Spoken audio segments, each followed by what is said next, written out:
सभी साथियों को मेरे संगठन आइसा की तरफ से अभी आप सभी को क्रांतिकारी लाल सलाम और जय भीम। साथियों, आज जब हम इस बड़ी तादाद में यहाँ पे इकट्ठा हुए हैं तो ये सिर्फ यूजीबीएम की बात नहीं है। हमने देखा कि जो पिछला यूजीबीएम था उसमें इन संघी गुंडों ने जिस तरीके से आम छात्रों के ऊपर मारपीट की, उनको ब्रूटली थ्रैश किया, प्रेसिडेंट के ऊपर पता नहीं पानी फेंका, किस तरीके उसमें क्या हो सकता था, क्या किस तरीके से गुंडागर्दी उन्होंने की, हम सभी ने देखा। हम सभी में आज वो गुस्सा है, जो गुस्सा उन्होंने हमको, हमारे साथियों पर हमको गालियां देके, हमारे महिला साथियों के ऊपर अटैक करके हमारे अंदर उस गुस्से को जन्म दिया। साथियों,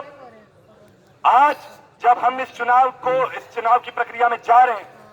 हम देख रहे हैं कि उत्तराखंड के हल्द्वानी में जिस तरीके से ये यूनिफॉर्म सिविल कोड ला करके एक कम्युनलाइजेशन के एजेंडे को तरजीह दी जा रही है,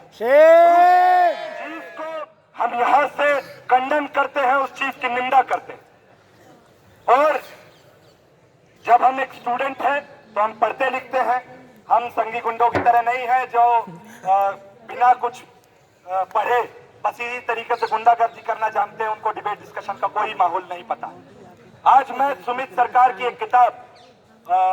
post modernism and Hindu nationalism के ऊपर वो पढ़ रहा था, तो उसमें एक लाइन आती है, वो कहते हैं कि भाजपा का या आरएसएस का मुद्दा इस स्टेट पावर को कैप्चर करने का नहीं है, सत्ता में की लालच नहीं है, उसको लालच इस बात का है जो सावरकर अपने शब्दों में कहता है कि Hinduised the nation and militarise the Hinduism. ये उसकी राजनीति है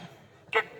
गांव-गांव में, शहर-शहर में जाके वो लोगों को हिंदुइज्म के नाम पे मनुस्मृति का पाठ पढ़ाए,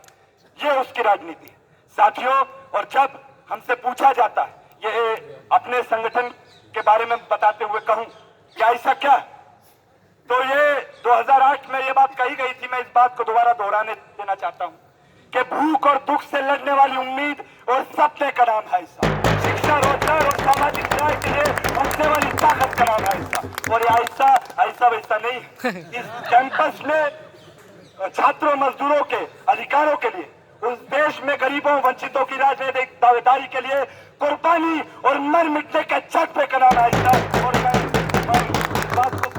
बहुत गर्व करता हूं कि मैं कॉमरेड चंद्रशेखर के उसी संगठन से आता हूं जिसने डेप्रिवेशन पॉइंट इस कैंपस में लागू करवाया, जिसने ओबीसी रिजर्वेशन को इसमें लागू करवाया, जिसने मदरसा सर्टिफिकेट को इस कैंपस में लागू करवाया है, और नेस्ले को बाहर करके 24x7 ढाबा खुलवाने का काम इसी छात्र संगठन ने किया है। और आप सभी को